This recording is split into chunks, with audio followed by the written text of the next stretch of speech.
Good morning बच्चों, कैसे हैं?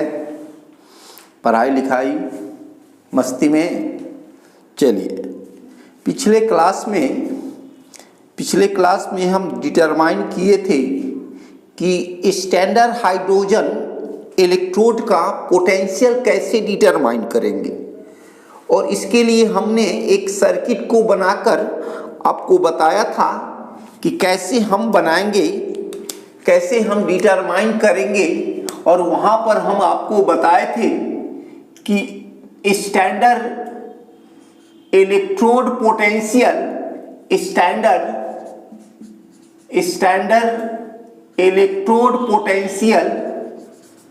Electrode potential of hydrogen is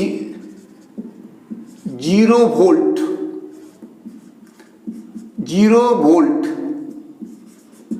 and this value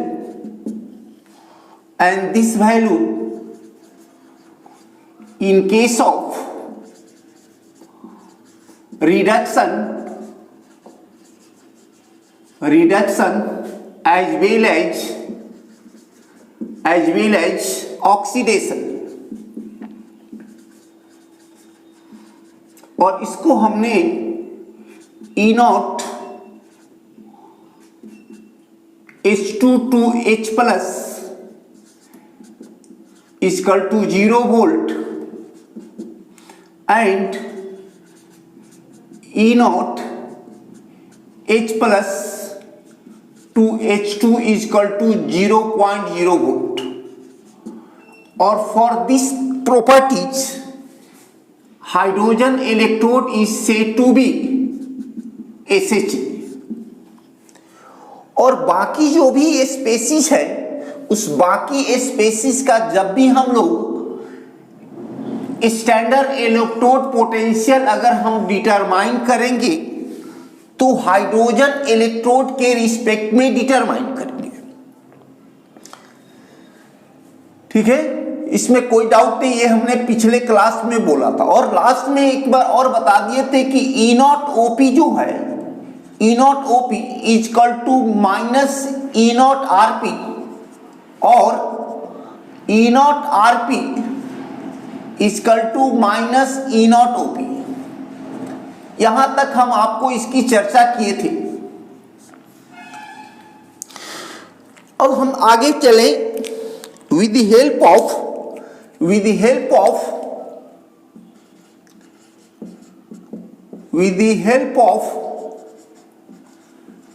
help of SHE determine the standard electrode potential of other species।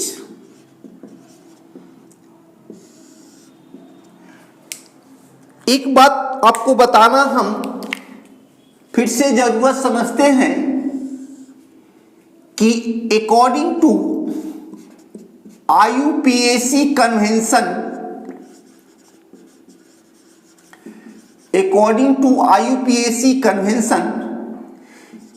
standard reduction potential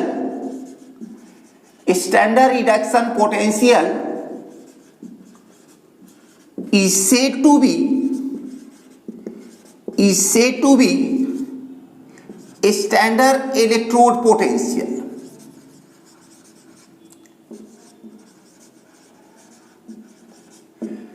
standard electrode potential mean standard reduction potential को ही standard electrode potential determine कर दिया गया।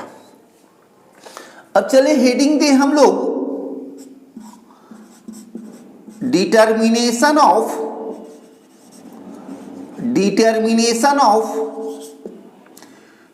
Standard electrode potential of other species of other species of other species of other species stand determination of standard electrode potential of other species। इसमें हम क्या करेंगे, एक में हम लोग हाइड्रोजन का इलेक्ट्रोड लेंगे, 2 एनोड का काम करेगा, और दूसरे तरफ जो हम लोग लेंगे वो हम लोग लेंगे जिसका डिटरमाइन करना होगा उसका। जैसे एग्जांपल नंबर 1, हमको कॉपर का स्टैंडर्ड इलेक्ट्रोड पोटेंशियल डिटरमाइन करना है, तो Pt H2 gas to H plus aqueous, और इसका कंसंट्रेशन 1 मोल, ये साल्ट ब्रिज, और Cu+2 aqueous 1 mole to Cu gas. Pt, ये Pt के रिस्पेक्ट में हाइड्रोजन का होता है, Pt के रिस्पेक्ट में। वोल्टामीटर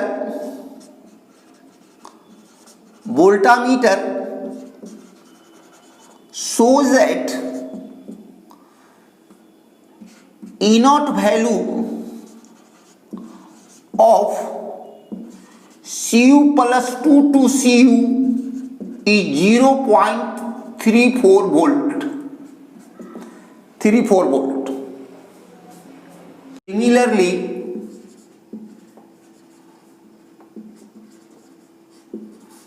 Similarly,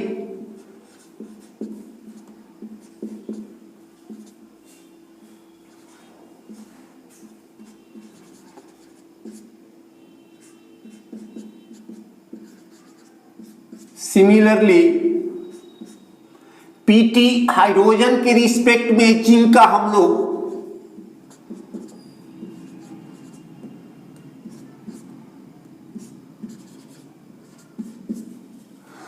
हाइड्रोजन के रिस्पेक्ट में हम लोग दूसरा हाफ सेल में क्या डाले, जिंक का डाले।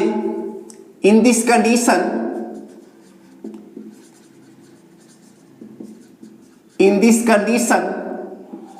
obtained standard electrode potential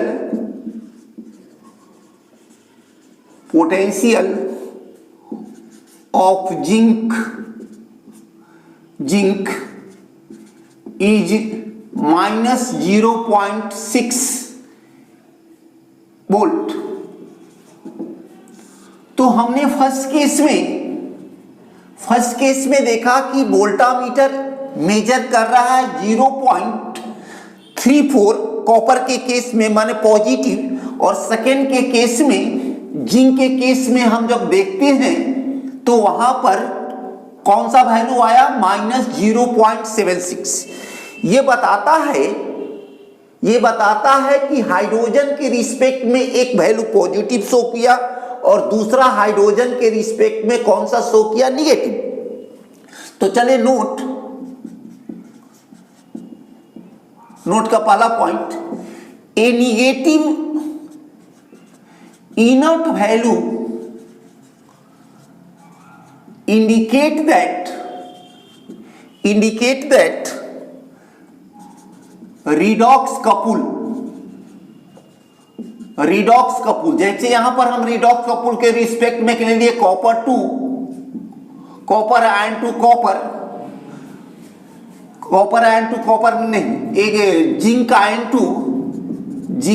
to zinc. A negative E0 value indicate that, zinc के केस में निगेटिव आया, a negative E0 value indicate that redox couple is a stronger reducing agent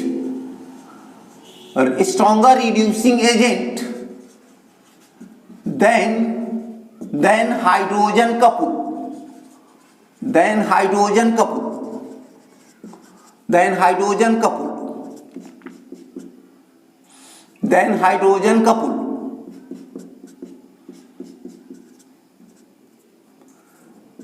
then hydrogen कपूल।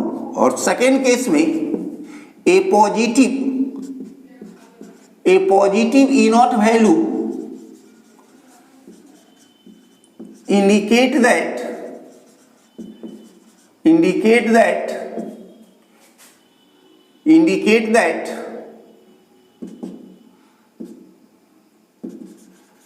indicate that redox couple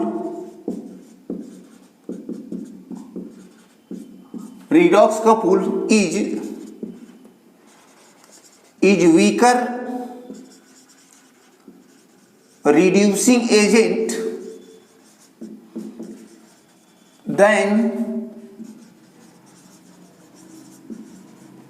hydrogen couple।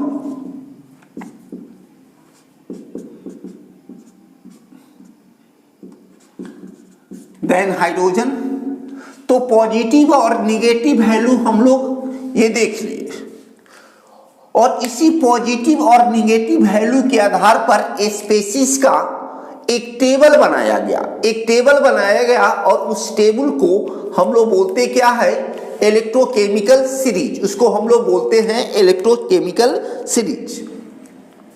With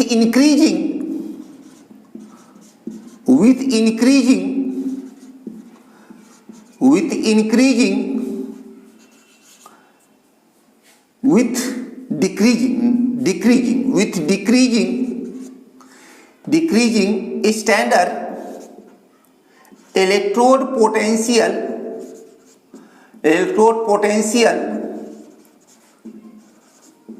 of the species with decreasing standard electrode potential of the species, a series is formed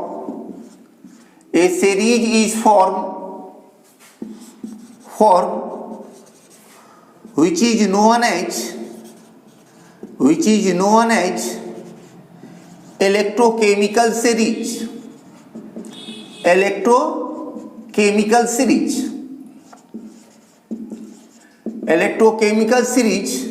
और उसी को हम लोग बोलते हैं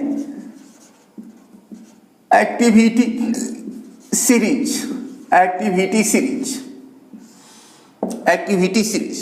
With decreasing electrode potential of the species, a series is formed which is known as electrochemical series और activity series। Text book में एक पेज का सीरीज दिया हुआ, आपको सीरीज का वैल्यू याद रखना कोई जरूरी नहीं है। जब भी आपको इससे कोई भी क्वेश्चन न्यूमेरिकल आपको पूछा जाएगा तो ये रिडक्शन पोटेंशियल का वैल्यू मींस स्टैंडर्ड इलेक्ट्रोड का पोटेंशियल का वैल्यू स्पेसीज का आपको गिवन होगा। तो इस एक हम थोड़ा उसमें हम लोग देख लेते हैं कि ये टेबल आपको कैसे बना होगा। एक टेबल आपको देख लेना होगा कि आप कैसे हैं। ये दो पार्ट में डिवाइड है। इस जो है यहाँ जो नीचे उसको भी 3 पार्ट में डिवाइड कर दिया गया। बीच पार्ट वाले में हाइड्रोजन है और इसका वैल्यू 0.0 वोल्ट। सबसे ऊपर में यहाँ पर ये है ऑक्सीडाइज स्टेट और उसमें n इलेक्ट्रॉन जुटने के बाद RS मीन्स रिड्यूस स्टेट और E not value in volt. इसके नीचे जो है वैल्यू दिया गया है F2 और 2F माइनस और इसका वैल्यू दिया है प्लस 2.87 वोल्ट। और सबसे नीचे lithium ion converted into lithium और इसका वैल्यू माइनस 3.05 वोल्ट। और इसके बीच में जितना भी वैल्यू होगा, हाइड्रोजन से ऊपर जितना भी वैल्यू होगा वो वैल्यू आपको क्या होगा, पॉजिटिव होगा। और हाइड्रोजन से और लिथियम के बीच में जो भी वैल्यू होगा वो निगेटिव होगा। और एक बात और हमको समझना है कि जब भी हम नीचे से ऊपर जब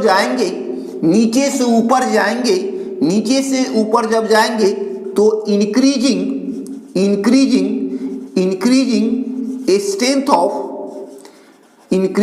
स्ट्रेंथ ऑफ ऑक्सीडाइजिंग एजेंट, और ऊपर से जब नीचे की तरफ जाएंगे तो increasing strength of reducing agent, increasing strength of reducing agent. कहने का सेंस है कि फ्लोरीन जो होगा यहाँ F2 जो होगा वो स्ट्रॉन्ग ऑक्सीडाइजिंग एजेंट का काम करेगा सभी में, और लिथियम जो है वो जो है उसकी रिड्यूसिंग एजेंट सबसे ज्यादा होगा, रिड्यूसिंग एजेंट का पावर सबसे ज्यादा होगा। ये हमारा ध्यान रहे। एक टेबल में, एक टेक्स्ट बुक के एक टेबल में दिया गया है और उसके आधार पर आपको इसको समझना है। अब इसके बारे में हम और आगे बताएंगे। Next topic is applications of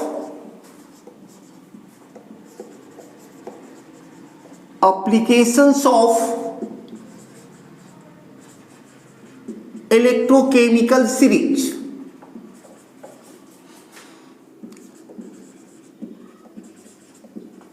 Applications of electrochemical series। पहला पॉइंट, इसका पहला पॉइंट देखिए,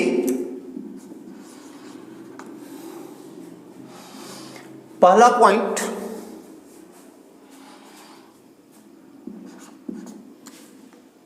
with the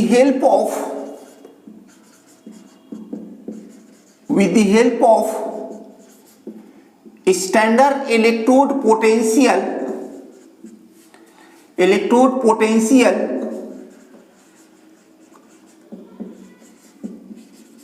of the species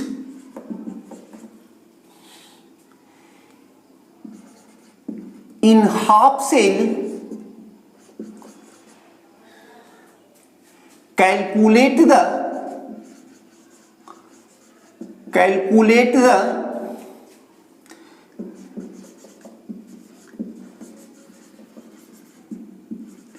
cell potential or electromotive force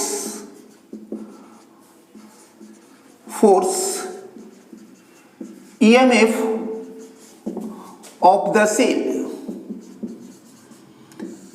EMF of the cell. और इसको निकालेंगे कैसे? E not cell equal to E cathode minus E anode.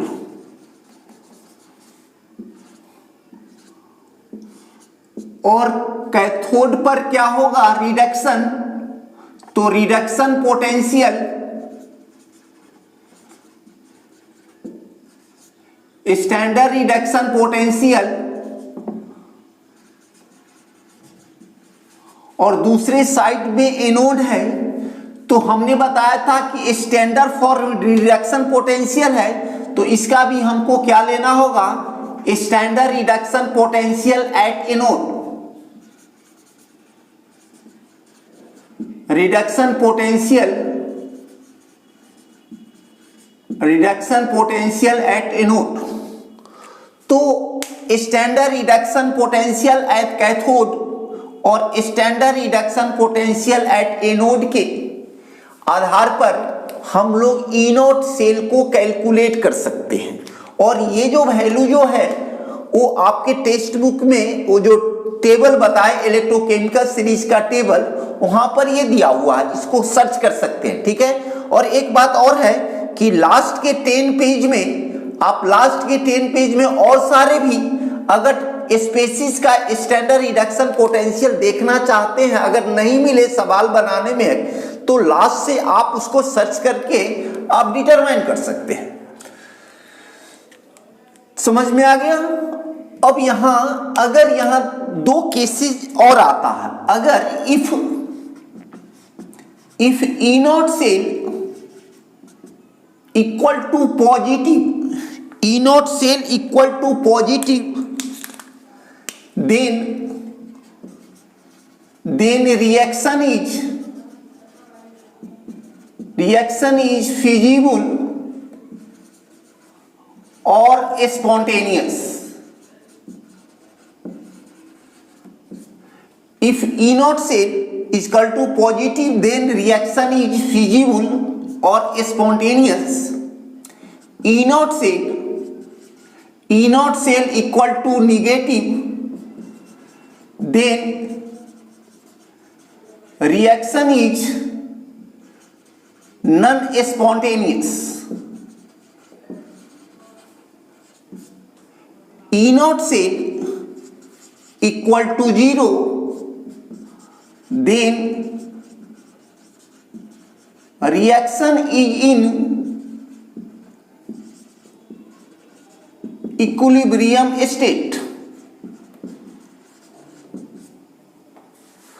तो क्या देखें पहले कि हम लोग किसी भी सेल का ई नॉट सेल वैल्यू निकाल सकते हैं, ठीक है। किसी सेल का हाफ सेल, ये कैथोड हाफ सेल और एनोड हाफ सेल को जब डिफरेंस को ही हम लोग कहते हैं क्या, E not cell. E not cell क्या हुआ, सेल पोटेंशियल और electromotive force.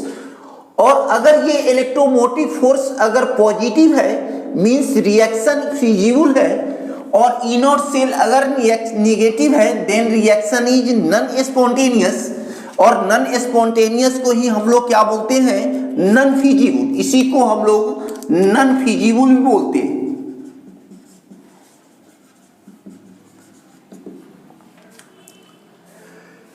Note, for determination of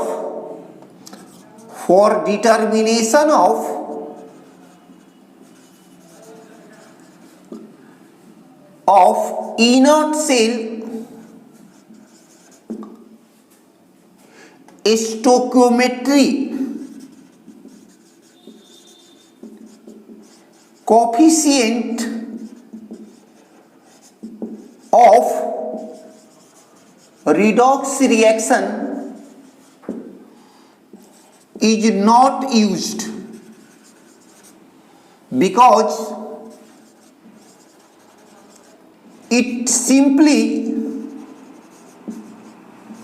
reflects for tendency of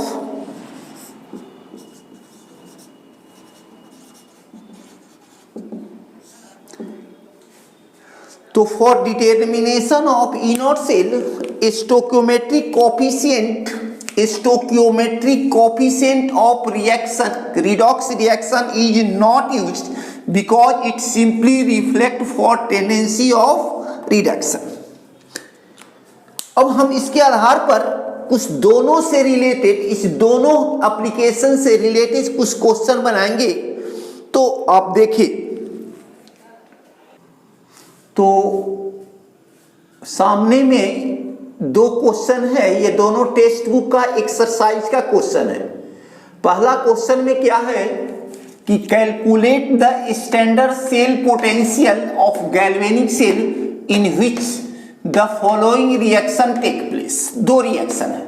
और सेकेंड क्वेश्चन में है कि using the standard electrode potential, जो आप टेबल में दिया गया है टेक्स्ट बुक में जो बताएंगे हैं, टेबल में 3.1 में दिया हुआ है, predict if the reaction is feasible और नॉट। वो दो एप्लीकेशन जो हमने बोला वो दोनों से है। अब चले एक एक करके हम लोग दोनों क्वेश्चन को सॉल्व करते हैं। पहला केस में हम देखें, इस रिएक्शन को फिर से हम लोग लिखते हैं।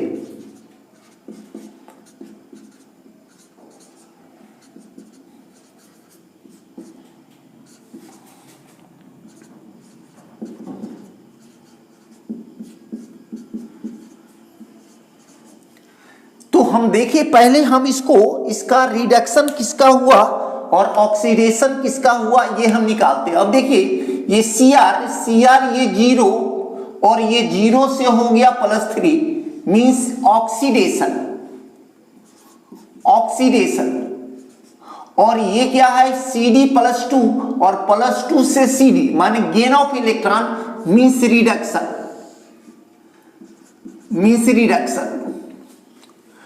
अब ये हम अभी को एप्लीकेशन में बता रहे थे कि ये जो हम घेर रहे हैं इसी को बोलते हैं स्टोकियोमेट्रिक कोफिशिएंट, और ई नॉट सेल निकालने में इसका कोई यूज नहीं है, इसका कोई यूज नहीं है। अब ये देखिए, तो E not cell equal to E naught cathode minus E naught anode. और कैथोड क्या हुआ, CD प्लस 2 CD, और एनोड क्या हुआ, एनोड का reduction potential, mean Cr plus 3 2 Cr। अब ये देखो, इस दोनों का वैल्यू डालो,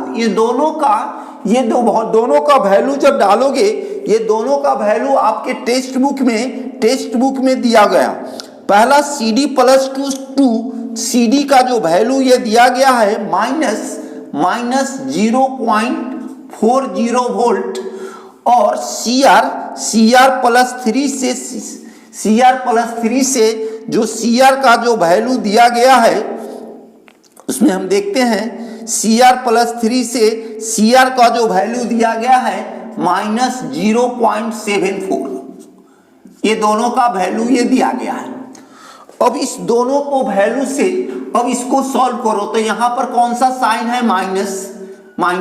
अब यहां देखो कि ये माइनस 0.40 और minus plus means 0.74 equal to, ये माइनस कम है और प्लस ज्यादा है, तो क्या होगा 0.34 वोल्ट, मीन्स ये पॉजिटिव है, ये पॉजिटिव वैल्यू हो गया। मीन्स ई नॉट वैल्यू हम निकाल दिए। देखिए कैसे, फिर बता दें कि ई नॉट सेल को निकालने में इस स्टोकियोमेट्रिक कोफिशिएंट का कोई यूज नहीं होता है, कोई यूज हमने नहीं किया, इस टर्म का कोई यूज हमने नहीं किया है।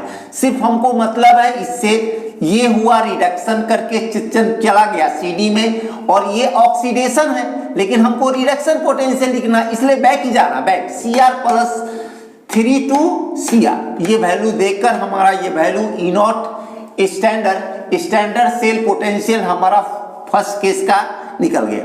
अब चले हम लोग सेकेंड केस में देखिए, बहुत आसान है, ये सेम चीज है। अब यहीं पर इसी पर हम चेंज कर देते हैं। देखिए क्या है, Cr प्लस 2 Cr प्लस 3 और Ag प्लस से Ag। अब देखिए Cr प्लस 2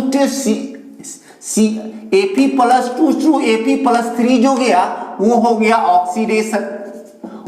ऑक्सीडेशन, और Ag प्लस से Ag जो गया वो हो गया आपको रिडक्शन। तो क्या होगा, डायरेक्ट हम लोग करें E cell equal to E not पहले रिडक्शन, कैथोड पर होता है रिडक्शन, तो Ag प्लस 2 Ag, और फिर अब सेकेंड में ऑक्सीडेशन, तो E naught Ap plus 3 to Ap plus 2। अब ये देखिए इसका वैल्यू जो होता है, ये वैल्यू नॉन वैल्यू है, कुछ का वैल्यू याद रहना चाहिए, हमें भी याद है 0.80 इसका वोल्ट, और Ag का वैल्यू Ag प्लस 2 Ag का वैल्यू तो ये है, ये आपको याद होनी चाहिए, कुछ का वैल्यू याद रहना है, हाइड्रोजन का वैल्यू 0 होता। इस प्रकार जब किताब में टेबल में दिया है आयरन प्लस 3 का, से आयरन का वैल्यू होता है प्लस 0.77, तो क्या होगा 0.8 भी माइनस 0.77, तो ये हो गया 0.03 वोल्ट, माने ये भी वैल्यू क्या हो गया, पॉजिटिव। तो इसमें तो हमारा स्टोकियोमेट्रिक टर्म तो था नहीं, इसीलिए इसका हमको उससे अंतर पड़ा नहीं, लेकिन पहले क्वेश्चन में स्टोकियोमेट्रिक टर्म है, फिर भी उसका यूज किया नहीं गया, तो हमारा ये देखना यहाँ इस क्वेश्चन से भी हम लोग यहाँ देखिए दोनों के केस में कौन सा वैल्यू है, पॉजिटिव वैल्यू आया, तो दोनों के केस में जब पॉजिटिव है मीन्स ये दोनों रिएक्शन क्या होगा, इससे हमें हमेशा नेक्स्ट क्वेश्चन बनाने में आसान होगा कि अगर ये पॉजिटिव है दोनों तो ये फिजिबल है, अगर ये दोनों अगर हमारा अगर पॉजिटिव होगा सेम चीज ऊपर के जैसे तो वो क्या होगा, फिजिबल होगा, और अगर निगेटिव होगा तो वो नॉन फिजिबल होगा। तो चले हम लोग इस दोनों क्वेश्चन का भी ई नॉट फ्रेम करें। ई नॉट सेल इजकल टू पहले इसका रिएक्शन एक बना ले।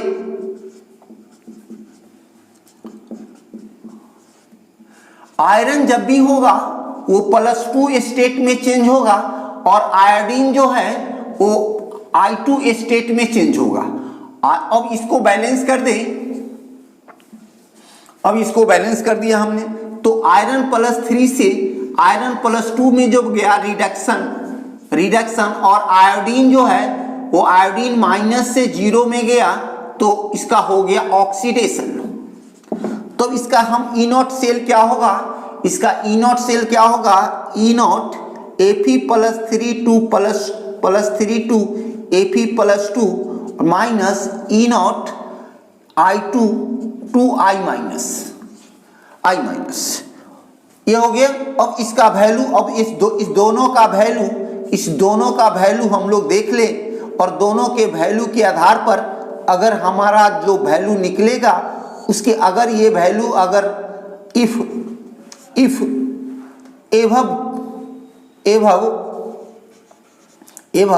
Value is positive then reaction is feasible और negative value then reaction is non feasible. इसी के आधार पर हम इस रिएक्शन को दूसरे रिएक्शन को भी हम लोग फ्रेम कर सकते हैं। ई नॉट सेल इक्वल टू क्या है रिएक्शन, Ag प्लस Cu, ये कन्वर्ट करेगा Ag में और Cu चेंज करेगा Cu प्लस में। अब Ag+2Ag ये क्या हो गया, रिडक्शन और Cu जो है Cu से Cu प्लस ये हो गया ऑक्सीडेशन।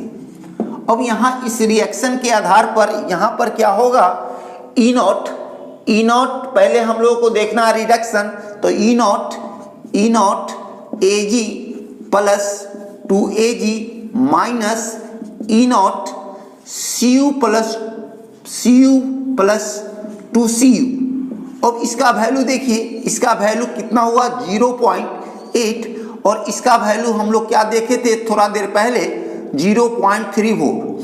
मीन्स इसका वैल्यू क्या होगा, पॉजिटिव। इसका वैल्यू क्या होगा, पॉजिटिव। मीन्स ये क्या हो गया, फिजिबल, ये हो गया फिजिबल। इसके आधार पर फर्स्ट का भी हम लोग दोनों का वैल्यू को डालकर, फर्स्ट के वैल्यू को डालकर हम लोग चेक कर सकते हैं कि ये रिएक्शन क्या है, ये रिडॉक्स रिएक्शन फिजिबल है या नहीं। तो दो बात यहाँ पर हमने बताई। पहली बात बताई कि हम लोग सेल पोटेंशियल कैसे निकालेंगे, तो आप समझ गए सेल पोटेंशियल कैसे निकालेंगे। में देखना पहले कैथोड का लेंगे और तब हम लोग एनोड का लेंगे और कैथोड पर चेंजिंग, एनोड पर चेंजिंग, और दोनों का जो टेबल से वैल्यू होगा वो देखकर हम लोग निकाल लेंगे। अगर वो अगर पॉजिटिव होगा तो फिजिबल स्पॉन्टेनियस, और अगर निगेटिव होगा तो नॉन स्पॉन्टेनियस। किसी प्रकार की प्रॉब्लम अगर इस क्वेश्चन में अगर हो, ये समझने में दिक्कत हो, तो आप हमें मैसेज दे सकते हैं, व्हाट्सएप पर भेज सकते हैं। तो चले ये दो क्वेश्चन पे,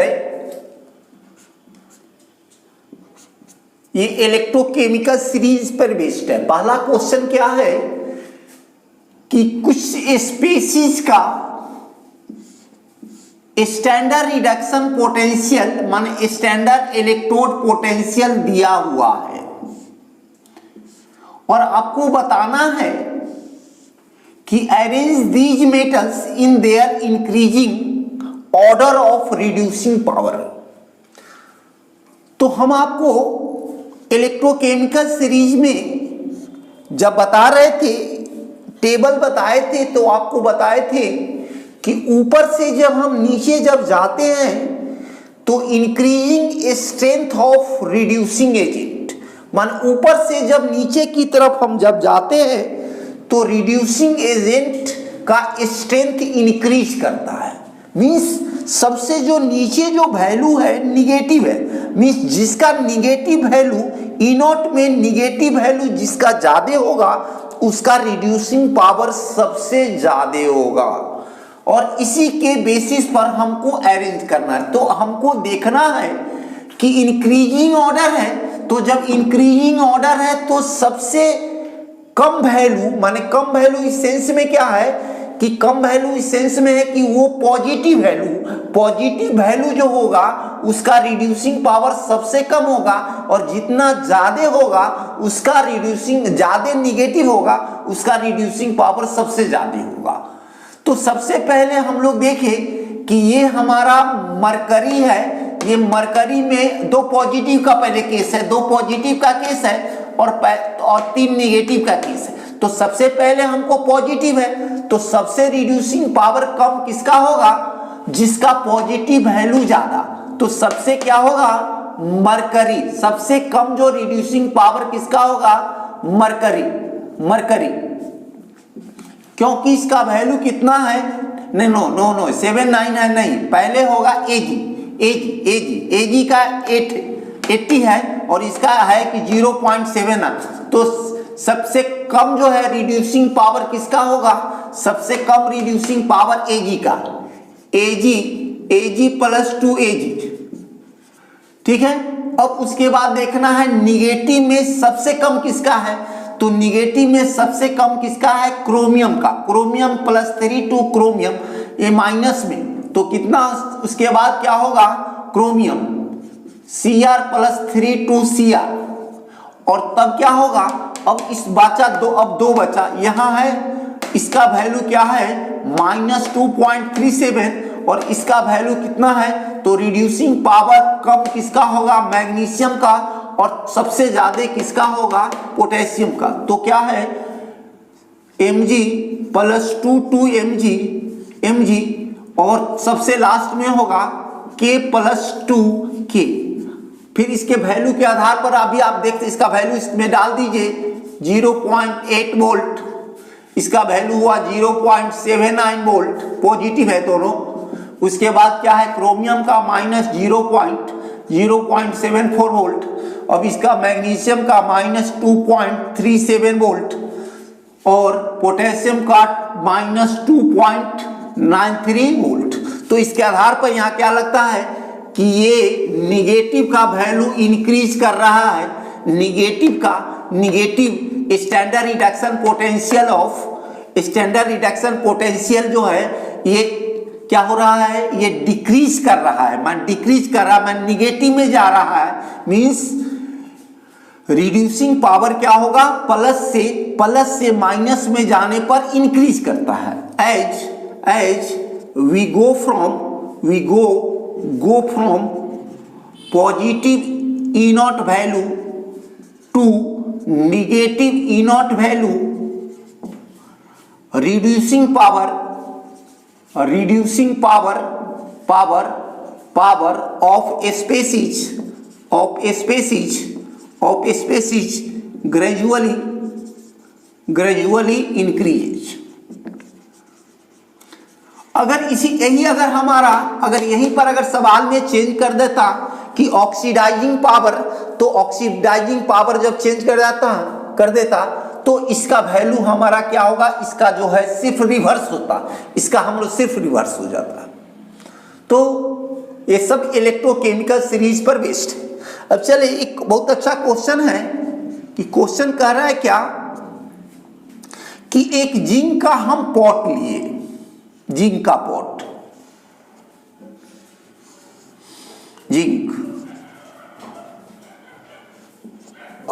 और जिंक के पॉट में डाल दिए क्या, CuSO4, CuSO4। फिर अगला क्वेश्चन और भी हो सकता है कि गोल्ड के पॉट ले लिए, क्या लिए, किसका पॉट, गोल्ड का पॉट, और उसमें हम डाल दिए क्या, H2SO4। तो सवाल कह रहा है क्या, सवाल समझने की बात है कि कॉपर सल्फेट में को जिंक पॉट में रख सकते हैं कि नहीं। अब ये रखना क्या है नहीं है तो बाद में ये भी केमिकल रिएक्शन पर डिपेंड करेगा, रिडॉक्स रिएक्शन पर डिपेंड करेगा कि देखेंगे कि कॉपर सल्फेट और जिंक के बीच में जब रिएक्शन होगा और रिएक्शन होने के बाद जब हम स्टैंडर्ड इलेक्ट्रोड पोटेंशियल जब डिटरमाइन करेंगे तो उसका वैल्यू पॉजिटिव होता है या निगेटिव होता है। फिर क्या करेंगे, when H2SO4 is added in gold vessel and then calculate the standard EMF if the standard EMF of the redox reaction is positive then reaction is feasible, और जब feasible होगा तो नहीं रख सकते हैं और non feasible होगा तो रख सकते हैं। तो चले हम लोग, ये क्वेश्चन है इसको देखते हैं और इस पहले हम इस दोनों से रिलेटेड एक रिएक्शन बनाएंगे। अगर ये दोनों रिएक्शन तो होगा कि नहीं वो बात की चीज है, पहले हम इस रिएक्शन को अगर हम डालेंगे और रिएक्शन अगर बनेगा, रिएक्शन होगा तो ये रिएक्शन पॉसिबल है। अगर हम कॉपर सल्फेट को अगर जिंक में डालेंगे, अगर रिएक्शन होगा कि नहीं होगा ये बात की चीज है, अगर ये होगा तो ये पॉसिबल होगा। तो ये मानकर चलना है कि ये दोनों के बीच में रिएक्शन हुआ।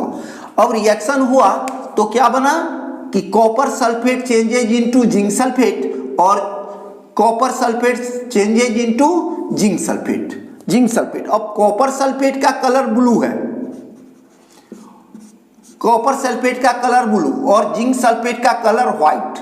तो एक तो सबसे पहले हम लोग प्राइमरी में देखेंगे कि कॉपर सल्फेट में जिंक डाल दिए तो जैसे ही ब्लू कलर डिसअपियर होगा, ब्लू कलर अगर खत्म हो रहा है तो हम लोग क्या समझेंगे, पहले हम लोग समझेंगे क्या कि ये रिएक्शन हो रहा है, और अगर ब्लू कलर में चेंज नहीं हुआ तो समझेंगे कि ये कोई रिएक्शन नहीं हो रहा है। अब चले हम लोग अब यहाँ देखें कि कॉपर की यहाँ वैलेंसी क्या है +2, जिंक की वैलेंसी क्या है 0, फिर यहाँ इसके केस में जिंक सल्फेट में जिंक की वैलेंसी +2 और यहाँ कॉपर की valency 0, oxidation state 0।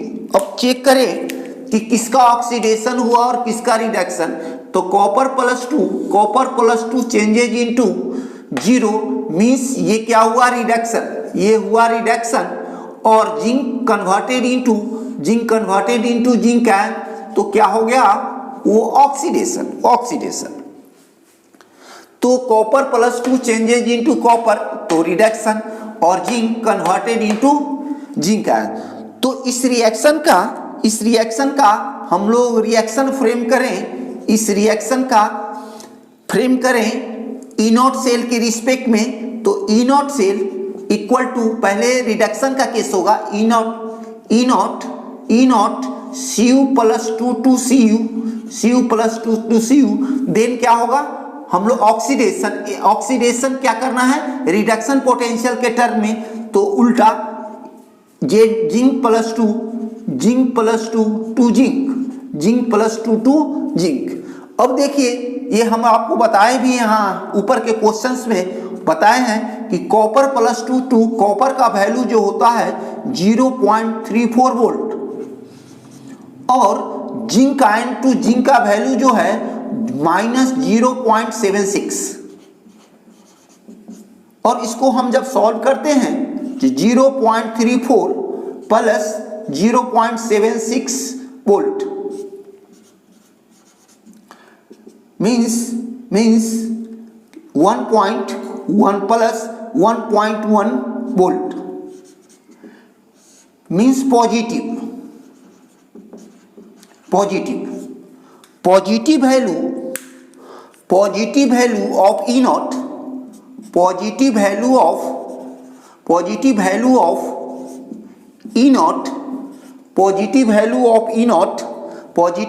of E0 indicate that copper sulphate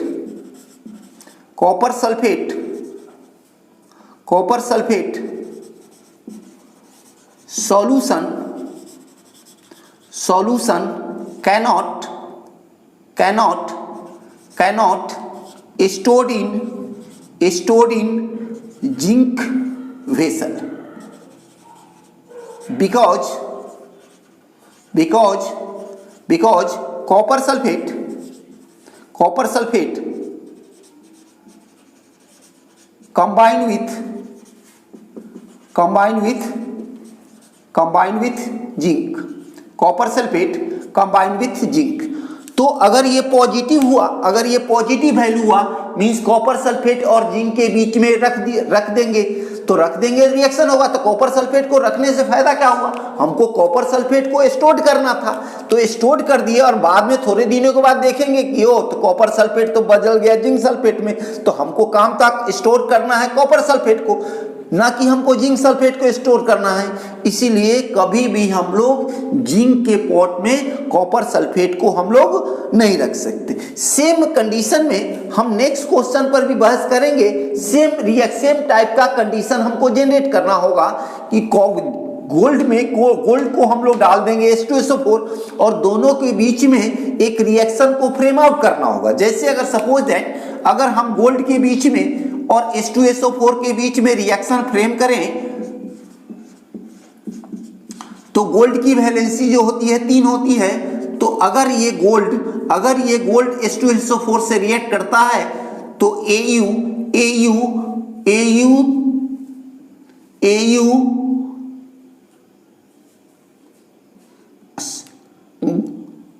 gold की वैलेंसी 3 और सल्फेट की वैलेंसी 2, तो Au2SO4 होल थ्राइस प्लस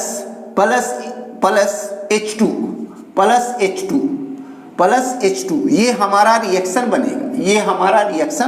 बनेगा।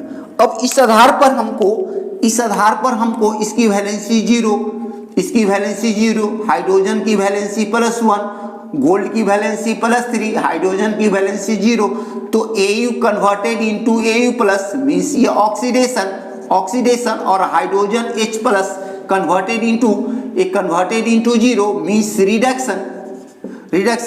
तो E not cell equal to E not H2 H plus 2H2 minus E Au plus 3 2Au। Hydrogen का value क्या होता है हमारा 0, और Au का वैल्यू जो होगा, ये Au का वैल्यू वैसे टेबल में दिया नहीं है क्योंकि इनर्ट मेटल है। अगर इसका वैल्यू होता तो हमेशा पॉजिटिव वैल्यू होता, अगर होता तो हमेशा क्या होता, पॉजिटिव वैल्यू मींस रिजल्टेंट क्या होगा, निगेटिव। कहने का सेंस है कि गोल्ड के भेसल में हम लोग सल्फ्यूरिक एसिड को रख सकते हैं क्योंकि उस दोनों के बीच में कोई रिएक्शन नहीं होता है। और आपको पढ़े होंगे कि गोल्ड सिर्फ एक्वारेजिया से रिएक्शन करता है, सल्फ्यूरिक एसिड से, नाइट्रिक एसिड से और हाइड्रोक्लोरिक एसिड से रिएक्ट नहीं करता है। तो ये हमारा एप्लीकेशंस ऑफ इलेक्ट्रोकेमिकल सीरीज पर हम डिस्कस किए। अब हमको अब अगले चैप्टर में, अगले टॉपिक में जब हम बढ़ेंगे तो इसी से रिलेटेड एक आएगा नॉन स्टिक क्वेश्चन, तो उस नॉन स्टिक क्वेश्चन को लेकर हम आगे बढ़ेंगे। तब तक गुड बाय, जय हिंद, जय भारत।